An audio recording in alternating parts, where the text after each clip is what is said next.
नमस्कार दोस्तों, स्वागत है आप सभी का civil engineering guide for you इस चैनल में।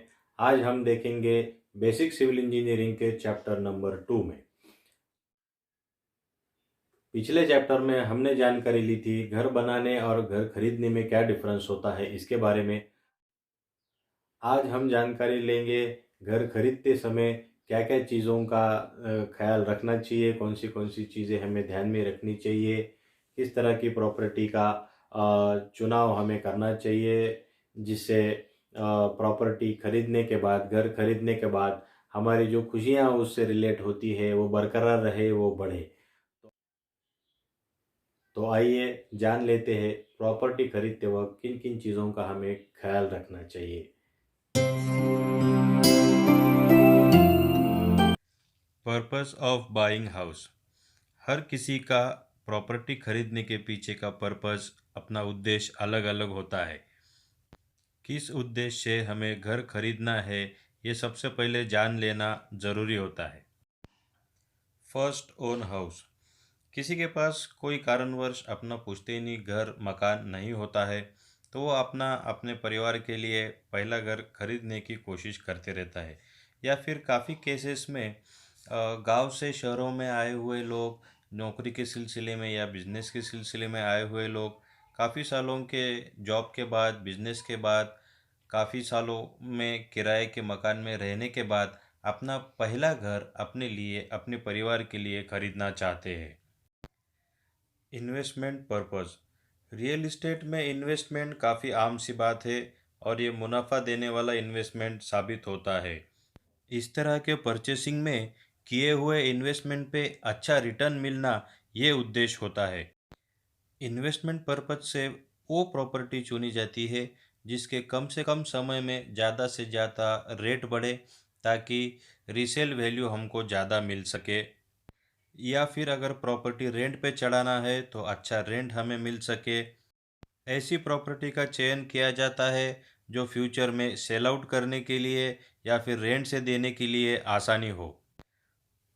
बढ़ते हुए फैमिली के साथ बड़े घर की ज़रूरत महसूस होना या फिर बच्चों के फ्यूचर के लिए प्रॉपर्टी खरीद के रखना, इस तरह से प्रॉपर्टी परचेसिंग के अलग अलग पर्पजेस होते हैं। इस तरह से प्रॉपर्टी खरीदने से पहले अगर हम हमारे परचेसिंग का पर्पज़ अगर डिफ़ाइन कर लेते हैं तो सही प्रॉपर्टी का चुनाव करने में हमें आसानी होती है। हर घर खरीदा जाता है अपने लिए और अपने परिवार के लिए। इसीलिए परिवार के हर एक सदस्य की नए घर से क्या अपेक्षाएं हैं, उनकी क्या ज़रूरतें हैं, ये सभी चीज़ों का ख्याल रखना भी बहुत ज़रूरी होता है। तो जान लेते हैं फैमिली रिलेटेड पैरामीटर कौन कौन से होते हैं। सबसे पहले चिल्ड्रन। बच्चों के लिए नए प्रॉपर्टी के आसपास पर्याप्त स्कूल, कॉलेज या फिर ट्यूशन्स अवेलेबल है कि नहीं, या फिर एग्जिस्टिंग स्कूल, कॉलेज, ट्यूशन्स है तो नए प्रॉपर्टी से उनका डिस्टेंस कितना है ये जान लेना बहुत ज़रूरी होता है ताकि बच्चों का स्कूल में आने जाने में समय बर्बाद ना हो या फिर उनकी एनर्जी ना वेस्ट हो। उसी प्रकार से बच्चों के खेलने कूदने के लिए प्लेग्राउंड्स, खेलने के साधन अगर प्रॉपर्टी के आसपास अवेलेबल है तो उनकी हेल्थ का भी और उनके खेल कूद का भी ध्यान रखा जा सकता है। कुछ प्रोजेक्ट्स बच्चों की इसी ज़रूरतों को ध्यान में रखते हुए इस तरह की फैसिलिटीज़ अपने प्रोजेक्ट्स में प्रोवाइड करते हैं। दूसरा पॉइंट है पेरेंट्स। अगर घर में बड़े बुजुर्ग हैं तो बिल्डिंग में लिफ्ट का होना बहुत ज़रूरी होता है, नहीं तो उन्हें काफ़ी तकलीफ़ों का सामना करना पड़ सकता है। उसी प्रकार से अगर मॉर्निंग वॉक, इवनिंग वॉक की फैसिलिटी है तो उनका समय भी अच्छा बीतेगा और उनका हेल्थ का भी ध्यान रखा जाएगा। काफ़ी लोगों को तबीयत की शिकायत होती है, फ्रीक्वेंटली मेडिकल चेकअप करना पड़ता है या फिर किसी इमरजेंसी के ध्यान में रखते हुए प्रॉपर्टी के नज़दीक किसी हॉस्पिटल का, अच्छे क्लिनिक का होना अनिवार्य होता है। काफ़ी सारे प्रोजेक्ट्स में आजकल बुज़ुर्गों के लिए नाना नानी पार्क, मंदिर या फिर वॉकिंग ट्रैक, इस तरह के फैसिलिटीज़ प्रोवाइड की जाती है।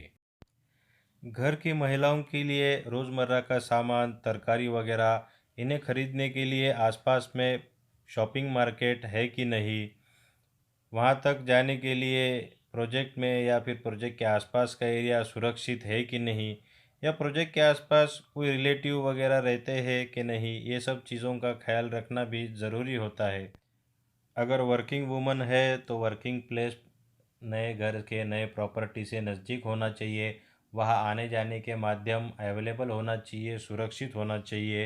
ये सब चीज़ें ध्यान में रखना ज़रूरी है।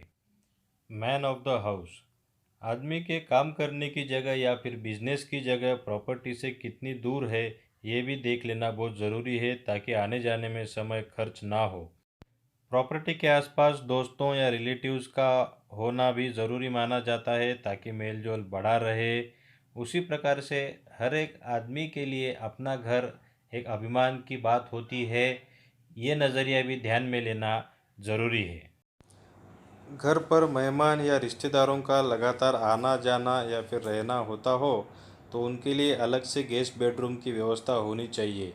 उसी प्रकार से एयरपोर्ट रेलवे स्टेशन से प्रॉपर्टी नज़दीक होना, प्रॉपर्टी इजीली लोकेट होना या फिर गेस्ट के लिए पार्किंग की सुविधा होना ज़रूरी है। घर के स्थायी नौकर चाकर, इनके लिए रहने के लिए अलग से क्वार्टर्स का अवेलेबल होना, उसी प्रकार से ड्राइवर्स के लिए भी पार्किंग में फैसिलिटी अवेलेबल होना, ये भी ज़रूरी होता है क्योंकि ये भी अपने परिवार का एक हिस्सा ही होते हैं। आइए अब जान लेते हैं कि बजट इवैल्यूएशन किस तरह से करना है। प्रॉपर्टी परचेस में बजट एक अहम भूमिका निभाता है। बजट जितना अधिक, उतनी अच्छी प्रॉपर्टी हम परचेस कर सकते हैं। ये एक सीधा समीकरण होता है। हमारी सेविंग्स और लोन अमाउंट दोनों मिलके हम बजट फॉर्म कर सकते हैं। इसलिए हमें सबसे पहले अपनी लोन एलिजिबिलिटी कितनी है, ये जान लेना ज़रूरी होता है। इसलिए कुछ बैंकों में जाकर हमारी लोन एलिजिबिलिटी चेक कर लेना, उसी तरह से बैंक का रेट ऑफ इंटरेस्ट क्या है ये चेक कर लेना ज़रूरी होता है। अलग अलग लोन प्रपोज़ल का हम कंपैरिजन करके फिजिबल लोन का प्रपोज़ल हम सिलेक्ट कर सकते हैं। ईएमआई हमें कितना गिरता है ये भी हम चेक कर ले सकते हैं। हमारे कुछ फ्यूचर इन्वेस्टमेंट के प्लान है, उनको भी एक बार इवेल्युएट करके लेना ज़रूरी होता है ताकि लोन, ईएमआई और इन्वेस्टमेंट दोनों में कोई दिक्कत ना होए। काफ़ी बार हम किसी एग्जिस्टिंग प्रॉपर्टी को सेल करके नई प्रॉपर्टी परचेस करने के लिए फ़ंड रेज करते हैं। इसका एडवांस में ही वर्कआउट करना बहुत ज़रूरी है। उसी प्रकार से कभी कभी एग्जिस्टिंग लोन भी चालू रहता है, तो ये लोन टर्मिनेट करना है या फिर उसमें ही नया लोन टॉपअप लेना है, ये सभी चीज़ें एडवांस में ही वर्कआउट करके बजट का इवैल्यूएशन कर लेना बहुत अनिवार्य होता है। आइए अब जान लेते हैं एक और ज़रूरी पहलू के बारे में, वो है प्रॉपर्टी सेलर, बिल्डर या फिर डेवलपर जिसे हम कहते हैं। जिनसे हम प्रॉपर्टी खरीदते हैं उनके प्रोफाइल के बारे में जान लेना भी बहुत ज़रूरी होता है। बिल्डर नया है या फिर पुराना है, कौन कौन से प्रोजेक्ट मार्केट में उन्होंने किए हुए हैं, कौन से कंप्लीट हुए हैं, कौन से ऑनगोइंग है, इन सभी के बारे में जान लेना ज़रूरी होता है। उसके लिए हम उनके पुराने प्रोजेक्ट्स पे जाकर वहाँ के जो कस्टमर्स होते हैं उनसे बातचीत कर सकते हैं ताकि उनकी आफ्टर सेल सर्विस के बारे में या फिर प्रोजेक्ट की क्वालिटी के बारे में, काम की क्वालिटी के बारे में, व्यवहार के बारे में हमें अच्छी तरह से जानकारी मिल सके। बिल्डर्स के कौन कौन से एसोसिएट्स है, कौन कौन से पार्टनर्स है, कंसल्टेंट्स कौन कौन सी टीम में है उनके, ये सभी की जानकारी भी हम ले सकते हैं ताकि हमें बिल्डर के प्रोफाइल के बारे में ज़्यादा जानकारी मिल सके। कंपनी के स्टाफ के साथ हमारा जो इंटरेक्शन होता है उससे भी हमें काफ़ी मालूमात मिल सकती है। कंपनी के स्टाफ का क्वालिफ़िकेशन, उनका बिहेवियर, इन सभी चीज़ों से कंपनी का स्टैंडर्ड भी हमें मालूम पड़ता है। या फिर गूगल पे भी आप बिल्डर के नाम से सर्च कर सकते हो ताकि आपको पूरे डिटेल्स उस बिल्डर के मिल सकते हैं। ये काफ़ी आसान तरीका है। दोस्तों, किसी भी बिल्डर के पास क्वालिफाइड स्टाफ का होना, अच्छी टीम का होना, उनके काम की क्वालिटी दर्शाती है। उसी प्रकार से उनके पिछले सेटिस्फाइड कस्टमर, उन्होंने पुराने किए हुए अच्छे काम, अच्छे प्रोजेक्ट्स, उनमें उन्होंने दिखाई हुई पारदर्शिता, उनकी विश्वसनीयता बढ़ाते हैं।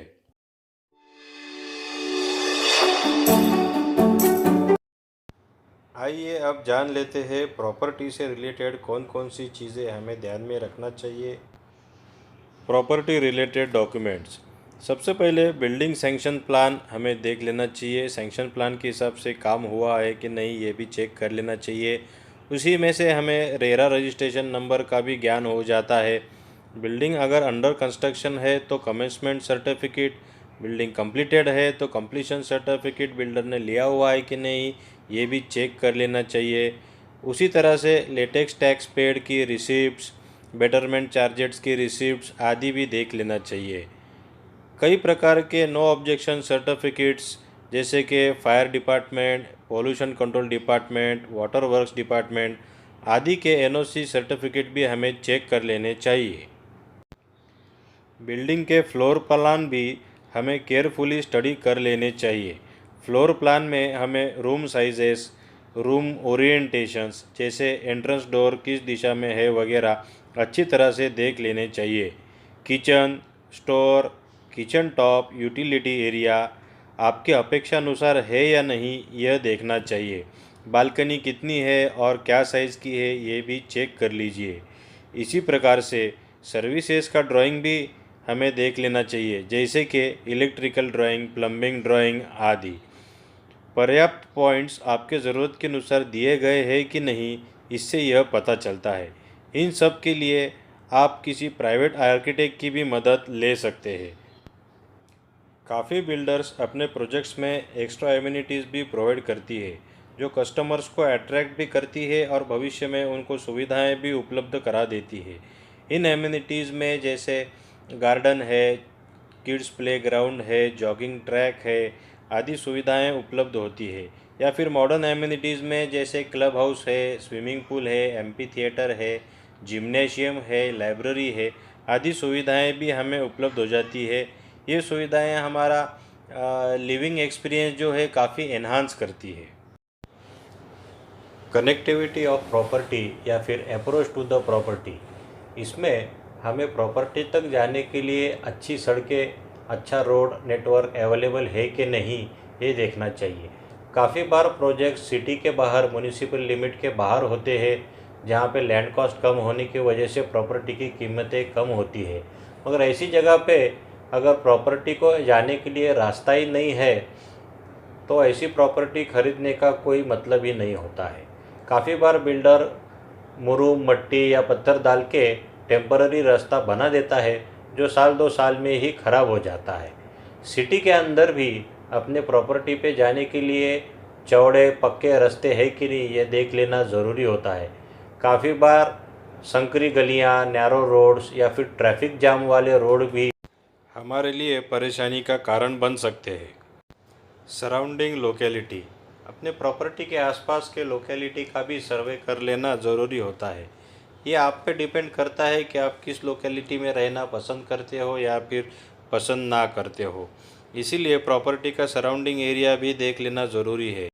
सराउंडिंग एरिया अगर कमर्शियल मार्केट प्लेस है या फिर हेवी ट्रैफिक का रोड है तो आपको नॉइज़ पोल्यूशन जैसी तकलीफ़ें हो सकती है। या फिर इंडस्ट्रियल एरिया अगर नज़दीक है तो एयर पोल्यूशन जैसी तकलीफ़ों का आपको सामना पड़ सकता है। अगला पॉइंट है safety factor. Safety factor projects और प्रोजेक्ट के सराउंडिंग एरिया ये 2 विभागों में विभाजित होता है। प्रोजेक्ट को चारों तरफ से कंपाउंड वॉल है कि नहीं, उसको ऊपर तार फेंसिंग है कि नहीं, ये चीज़ हमें देख लेना ज़रूरी है। उसी प्रकार से प्रोजेक्ट को एंट्रेंस गेट पे सिक्योरिटी केबिन का प्रोविज़न है कि नहीं तथा सीसीटीवी कैमरा जैसी सेफ्टी फीचर्स प्रोजेक्ट में दी गई है कि नहीं ये देखना ज़रूरी है। सराउंडिंग एरिया खास करके रात के समय में आने जाने के लिए, खास करके महिलाओं के लिए कितना सुरक्षित है ये भी चेक करना ज़रूरी है। पब्लिक सर्विसेज अवेलेबल, मान लीजिए प्रोजेक्ट तो काफ़ी बढ़िया है मगर वहाँ अगर पानी की किल्लत हो तो ऐसे प्रोजेक्ट में रहना काफ़ी मुश्किल हो सकता है। उसी प्रकार से अगर बिजली का सप्लाई प्रॉपर नहीं है, 3-3 4-4 दिन लोड शेडिंग होता है या फिर कम प्रेशर से कम वोल्टेज का बिजली सप्लाई होता है तो ऐसे जगह पे रहना काफ़ी परेशानियों भरा हो सकता है। यही चीज़ें हमें देख लेना बहुत ज़रूरी है।